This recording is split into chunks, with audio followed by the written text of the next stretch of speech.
Selain kehebatan taktik tempur militer Romawi, andil yang tak kalah besar adalah pembangunan kemah militer Romawi.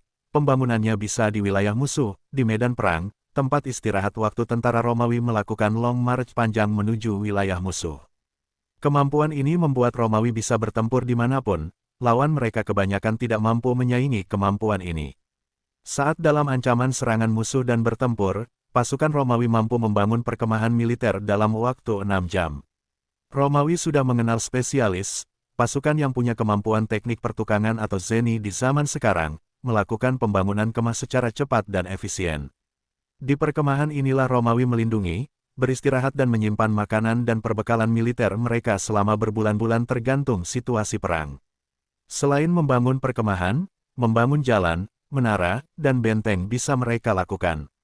Lawannya pernah mengejek bahwa kekuasaan Romawi dibatasi oleh sungai Rin yang luas dan besar, namun Romawi mampu membangun jembatan untuk melintasi sungai tersebut.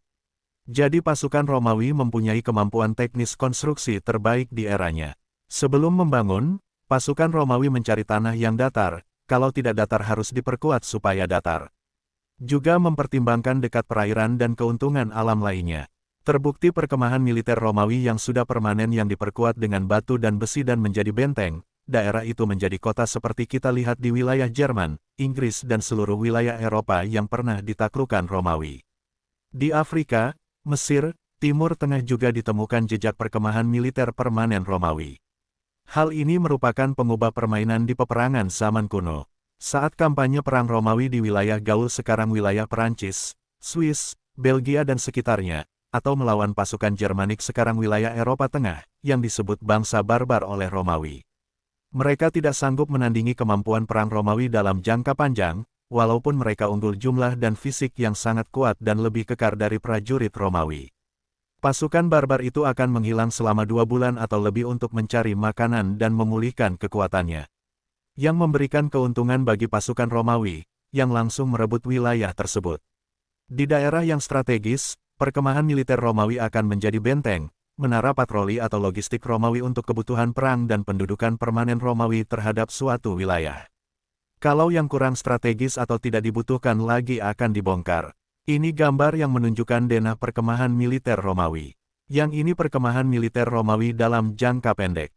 Dibangun dari tenda dan kayu. Yang ini perkemahan militer Romawi untuk jangka panjang atau permanen. Dibangun menggunakan batu, besi dan kayu. Ini susunan standar dalam perkemahan militer Romawi. Perkemahan dibuat persegi panjang. Yang nomor 1 adalah tenda jenderal atau panglima. Nomor 2, tempat pejabat keuangan militer. Nomor 3, tempat pertemuan. Nomor 4, 5, 6, 7 tempat staf jenderal dan orang berpengaruh. Nomor 8, 9 tempat pasukan elit atau operasi khusus. Nomor 10 tempat pasukan cadangan. Kotak yang berjumlah 24 di depan tenda jenderal adalah tenda komandan pasukan infanteri dan kavalri. Via Principalis merupakan jalan utama perkemahan yang lebarnya 100 kaki. Bagian tengah yang terdiri banyak tenda adalah tempat prajurit Romawi baik infanteri dan kavalri. Tenda tempat prajurit Romawi dibagi dua oleh jalan Via Quintana selebar 50 kaki. Kita lanjut ke gerbang. Gerbang Porta Praetoria merupakan gerbang depan. Gerbang Porta Decumana merupakan gerbang belakang. Gerbang Principalis Sinistra gerbang bagian kiri. Gerbang Principalis Dextra gerbang bagian kanan. Masing-masing, gerbang dijaga infanteri ringan. Piket jaga diberikan kepada prajurit setiap giliran. Apabila musuh mendekat atau menyerang, infanteri dan kavalri langsung diarahkan ke 4 bagian gerbang. Perkemahan militer yang telah permanen akan menjadi benteng yang di dalamnya ada rumah sakit, peternakan hewan, dan bengkel. Cikal bakal inilah yang memelopori pembangunan kastil dan puri berbenteng di abad pertengahan.